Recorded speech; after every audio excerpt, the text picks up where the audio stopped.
I just had a great panel on resilience in the supply chain. It's truly incredible, the amount of development we're seeing in the space. There's a lot of involvement. The conversation that we had was great. The conference is pulling together a lot of different people that would not ordinarily bump into each other. We've got policymakers, we've got investors, we've got media. So it's really interesting finding the way that all of this being brought together. Key takeaways from the panel probably would be that there's two sides to the supply chain, and the resilience in it is that you have to set up, one side is government needs to set up an enabling environment. So we need to have good infrastructure, we need to have good policy, stable outlook. On the other side, we need entrepreneurs and investors who have a great interest in the space, and we need to see the slow and steady development of projects. But just now we've been discussing some of the projects that have come to light. We have Takadu, who is making nickel sulfate. We have the metal manganese company who's making metal sulfate. So these projects are coming to life in South Africa. We're just really eager to see a couple more of these come to light. As an investor in critical minerals, really interested in seeing how the automotive industry is trying to go down the value chain and secure their supply. And it's really essential for their survival.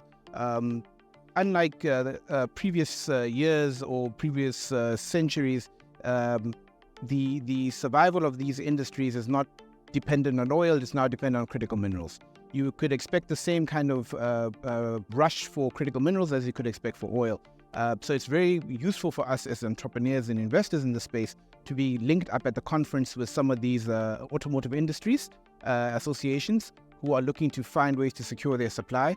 And it's also a good place to begin understanding all the steps required to get from mine through the processing until you get to the automotive industry. Typically, the automotive industry probably just wait at the level of cells, battery cells, and take that and put those in their vehicles.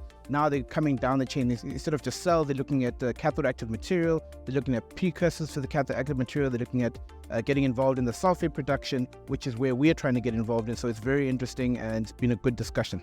There's a number of ways that we think would be very useful. The first one is government completing their critical minerals strategy and announcing that. That's the first. The other ones would be around South African government sorting out the infrastructure challenges. We have challenges with logistics, we have challenges with electricity, and we have challenges with water. These are all key components for us to be able to set up mineral processing. On the other side, we have fantastic, truly world-class technology in South Africa. We have got Mintech, who designed an entirely new process for the processing of nickel to nickel sulfate. We have world leaders in these spaces. What's required here is to get some of the ingredients together and get them fixed, which is the infrastructure and getting some of the capital together. And I certainly think that we could build an entire ecosystem in South Africa, where you start off from mine pit, refining those metals, the metals then being turned into the sulfates then be turned into the precursors, and they either export from precursor level or go all the way to battery manufacturing, which is creating cathode active materials and putting those all together with the anodes and building gigafactories. One of the panelists I was discussing today is very interested in building gigafactories, so we've agreed that we're going to meet up at some future time. We'll discuss how we can get our sulfates into their gigafactory.